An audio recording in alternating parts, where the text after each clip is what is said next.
Welcome back to our video series on the map of consciousness. This is the second video in the series. Video number one had to do with the introduction of the map of consciousness and talking about all of the levels and talking about how the levels correlate with the parasympathetic nervous system as well as the sympathetic nervous system, as well as how most of us are going through life through the bottom half of the map of consciousness, which means that our sympathetic nervous system is mainly turned on and we are operating from ego when we should not be. So for today's video, I want to start by working at the bottom echelon of the map of consciousness. And as the series goes on, I'm going to work our way up to the very top of the upper echelon of the map of consciousness, which is enlightenment. And I want to start at the bottom because I want to start where, quite frankly, most of you guys are at, especially if you're on an SP journey or any other journey for that matter, but especially trying to manifest a specific person, whether it be new or old. Now, looking at the very bottom echelon of the map of consciousness, we see all the way to the left, we are operating on what Hawkins calls the survival paradigm. When you operate from this paradigm, when you're in any of those bottom parts of the map of consciousness, you are operating constantly from a state of survival. You are operating in a state constantly, most likely, of flight as well as fight. When you are operating from the bottom part of this consciousness map, you are constantly running, you are constantly fighting, either running from yourself or fighting yourself, or running from your SP or fighting your SP or fighting your coworkers or fighting your family members or running, whatever the case might be. You're constantly doing that whether you realize it or not. And a very big part of that is, as we see on this map, the very, very bottom part, which is shame. As you see, the energetic log of shame is a 20, and you see the emotional state is constantly in a state of humiliation, and your God self is viewing life as despising. You despise a lot of things in life, as well as being miserable at the same time. So, how do we combat this? We combat this with elimination. That's the process. We must actively go back, which this, in my opinion, is part of revision. We must actively go back and eliminate. What are you truly ashamed of? What are you going through life feeling humiliated at? The only reason you continue to feel shame and humiliation and you view life through the lens of being miserable is because you continue to replay the old story, as we like to say, as Neville likes to say. So this could actively take some time to go back and figure out, where did this shame originate from? Anybody that has worked with me to help get a relationship or manifest somebody back, or whatever the case may be, knows that I like to use the term original sin.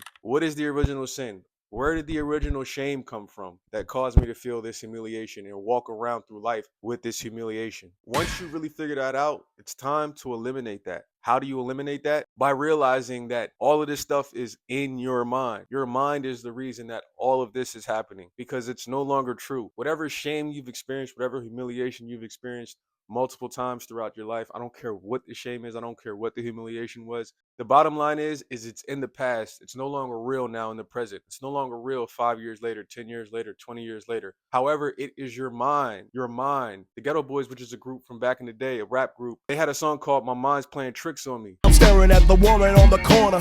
It's fucked up when your mind is playing tricks on you. This is exactly what is happening when all of you are operating on the bottom echelon of the map of consciousness. Your mind is constantly telling you, you should be ashamed for what you did to your specific person. You should be ashamed of for letting an old SP treat you that way. You should be ashamed of what happened to you when you were a teenager, or if you were assaulted in any type of way, whatever case may be. You should be ashamed. You should be humiliated. So what happens is you move through life perpetuating that mindset. A lot of us don't realize is, a lot of us, we are stuck in that age that the original sin happened. We're stuck in that trauma that the original sin happened. So whatever the original sin was, or the original sins, if you want to say plural, because something happened multiple times that added up throughout the years, we are stuck in that time frame. We are stuck at 15 years old. Mentally, age-wise, we might be in our 40s or 50s or 60s or 30s or 20s, whatever the case may be. But mentally, emotionally, we are stuck as that 15-year-old self that was assaulted or hurt or had their heart broken, or whatever the case may be. Mentally, we might still be stuck at 9 years old, even though we're in our 30s now or 40s. And that is because we are walking around with all of this shame, saying, you should be ashamed that you let this happen to yourself.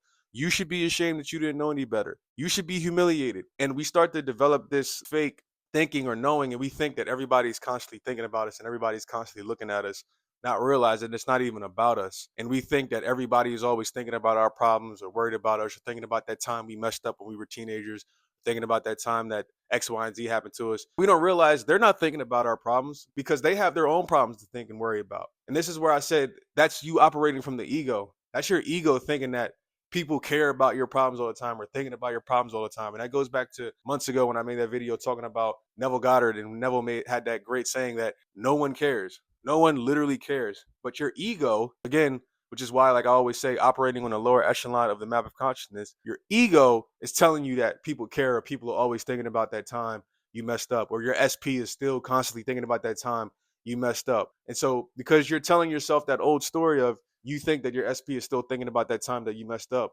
you thinking about that stops you from actually trying to reach out to whoever your SP is. That stops you from making that move because you keep playing that old story out of shame and out of humiliation. And you are worried about being humiliated even further by, what if I reach out to them and I don't get an answer? I'm afraid of humiliation. Again, all in your head, all in your ego, either from that or, like I said, thinking about the past and thinking about the wrongs that you might have done in the past, which leads to then guilt. This guilt ultimately leads to blame. Now you are ultimately moving through life feeling this guilt towards yourself or feeling this guilt towards others, and you're either blaming yourself or you're blaming others, and you are viewing the world as evil, and your higher self is looking at this as this feeling of being vindictive, which then leads you into a process of destruction. And a lot of times it leads you into a process of self-destruction. You are so entrenched in the feelings of guilt that you will probably become destructive to yourself as well as your relationships, whether it be romantic, family, work, whatever. Self-sabotaging could even look like harming yourself or trying to harm yourself or take your own life, all of the above. This will most likely also include behaviors from yourself, such as always apologizing constantly, apologizing for stuff that you don't even need to apologize for. You know, there's people out there that I talk to, and you can tell that they're constantly saying sorry. Oh, I'm sorry for this, sorry for that, sorry for this, sorry for that. They don't even realize they're doing it. This is coming from a subconscious place of constantly feeling guilty. You can tell by how a person talks and the words that come out of their mouths when they're in this state. And so whenever you run into somebody in your personal life, pay attention to this, because as I've said in past videos, this is all about awareness. Whenever you run into somebody, you can tell they are constantly apologizing, constantly taking blame for things that they should not be taking blame for things that are out of their control that they cannot control. This is how you know they are living in an unconscious state, most likely, of guilt. Isolating yourself is another big one. Some people are unconsciously isolating themselves because of this feeling of guilt, because they don't know how to deal with people or be in crowds or be in a relationship again, or whatever the case may be. It's because they are dealing with those extreme feelings of guilt. But again, this is like I said earlier, and like I've said in past videos, addressing this starts with figuring out what is the original sin. And then from there, also showing yourself an immense amount of compassion, always giving yourself grace, as Tim and I always say. Now, of course,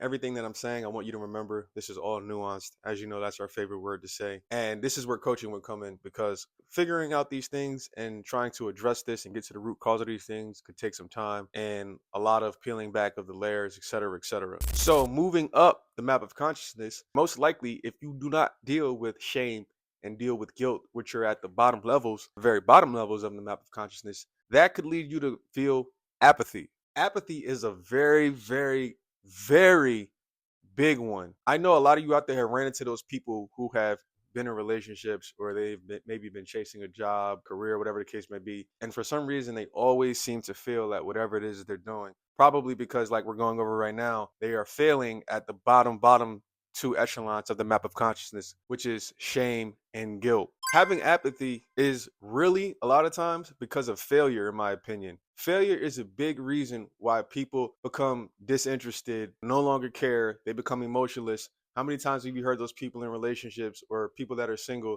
They say things like, I'm not interested in dating right now. I don't care about dating. Emotionally, I'm drained. all of the above. This is because apathy has set in after they have gone through those first two bottom stages of shame and guilt. When a person fails enough times, it's kind of human nature to just kind of throw in the towel and give up and say, you know what? I'm hopeless. I don't know what to do. This is a wrap for me. This is never going to happen for me. And that's where that self-talk comes into play. And that's why you see on the map of consciousness, your predominant state is despair, because that's the state that you're in. You're in a state of hopelessness, which, as you also see on the map of consciousness, is your view on life. And because you are in this despair state, most likely you are going to condemn any light that might show up. The universe might be trying to show you, hey, look, there's light at the end of the tunnel, because there's always light at the end of the tunnel. But this despair, this hopelessness that you're in, this helplessness that you're in, has caused you to just condemn the possibility of there being a really good man out there, or meeting a really good woman, or getting pregnant, or whatever the case might be, because you are in such a state of guilt and shame that has birthed apathy. It just crossed my mind as I said that. It's like shame and guilt are in a relationship and they had a baby and apathy was born. And that's exactly what happens when you experience so much fear, so much guilt, so much shame in your life, is that you lose hope. There's no point in living. There's no point in trying to chase this dream anymore. There's no point in trying to get married. I've been in 5, 6, 7, 8, 9, 10 failed relationships. There's no hope out there. There's no good men. There's no good women. Again, inner dialogue. You're saying all of this stuff to yourself because apathy has been birthed from the first bottom 2 of the map of consciousness, and it's winning. And now from that, a little bit more freakiness happens, because shame, guilt, and apathy had a menage a trois, and now, voila, grief has been born. Now we got to figure out who the father or the mother is. Now, because of all the grief, shame, and apathy that you have felt for whatever situation you're currently in, as well as whatever may have happened in the past that you are continuing to replay in your mind over and over again, as you guys have heard me say, cause of sin is the unrevised scenes of the past, which again, sin is missing the mark, as we all know that studied Neville. Grief is now the latest result of feeling the shame, guilt, and apathy, as we went over earlier. Now you are in the process of grieving. You're grieving whatever happened to you. You're constantly sobbing, crying, in an emotional state of feeling regretful about everything you did do, regret about everything you didn't do. And you are just now looking at things as if life is just this tragedy, as if all of the decisions you have made is a tragedy. The crazy part is this grief could cause people to sit into it for months, if not years. People could be grieving over something that happened years ago because they're stuck in this grief spot because of the guilt and shame that they feel and the apathy they feel about there is no hope, and they're constantly judging themselves for decisions that they have made in the past. And so that makes them grieve even more and feel even more shame because they're constantly judging themselves and telling the old story, which ultimately can lead to developing a disdain for relationships, for working or career, or whatever situation you're in your life that's causing you to grieve. And honestly, from working with people and seeing what people have gone through, regret is a huge, huge, huge part of grieving. This is what causes a lot of people, in my opinion, to stay stuck, because of they regret something that they did or didn't do in their life, and they move through life constantly thinking about that time that they wish they could have but they didn't, or whatever the case may be. This makes me think about a very famous photo, if you guys have ever seen it, of the dog chasing the bird off of the cliff. And the bird obviously can fly and the dog obviously can't fly. And the caption of the photo reads, "Be careful, because things done in anger cannot be undone." Now, obviously, this is a nuanced statement because some things done in anger can be undone. But overall, I believe what that quote says. A lot of times things done in anger can't be undone. And again, this is where regret sets in. That's the reason I'm bringing this up, because people got to realize when you're going through something in your life, however you feel right now, you probably are not going to feel that way 4 months from now, 6 months from now, a year, 2, 3, 4 years from now. These feelings and emotions, they will pass. Feelings and emotions, they fluctuate. You never stay in the same state as whatever it is that you're going through. You will get past that emotional state. I know it doesn't feel like it, but you will get past that emotional state. That's why it's so imperative for a lot of us to realize that however I feel today does not mean I'm going to feel this way forever, unless you choose to. Now, that's another different part of the story, is feeling a certain way. We choose to stay stuck. A lot of us don't realize that we are choosing to stay in these lower echelons of the map of consciousness. We are choosing to stay in guilt, shame, apathy, grief. We are choosing that consciously. We don't have to stay in that state, but a lot of us, we stay in that state and it becomes comfortable, it becomes home, and it feels familiar. And we are afraid to branch out of that because we don't know what is out there for us. We don't know things can get better. We are actually afraid that things can get better because then again, our mind starts to play tricks on us and we start to think, all right, this is too good to be true. What if I lose X, Y, and Z again? This isn't going to last. When is the first argument going to happen if it's something fresh? How is this going to end?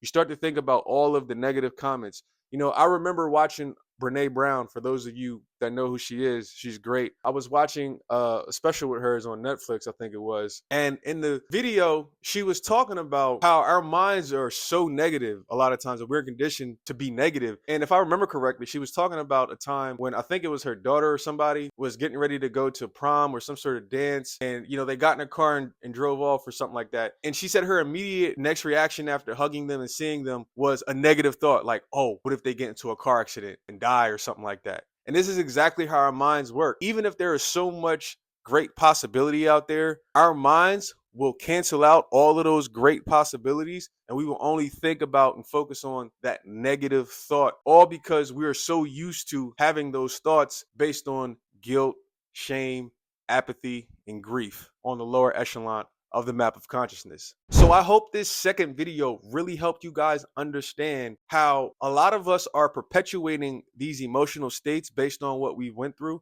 and that it's our choice. It's our choice that we stay in, like I said, grief, shame, guilt, apathy. It's our choice. We have a conscious choice we can make to decide to move out of that and move our way up the state of consciousness map and to ultimately heal. And honestly, a lot of times going through this stuff, it's much easier when you have somebody holding your hand, pointing it out, or showing you the roadmap to how you can accomplish all of this and helping you peel back those layers, because doing it on your own a lot of times is extremely hard. And quite frankly, like you guys have heard me say in the past, a lot of people just frankly don't have discipline. They're not able to stay consistent with doing the work needed to fully heal in order to be able to manifest whatever it is that they want to manifest. Stay tuned for video number 3, because video number 3, we're getting ready to break down even more in order to help you move up slowly but surely, move up that map of consciousness so you can ultimately manifest the desires of your heart. It is finally for 2025. It is time to become unstuck for life.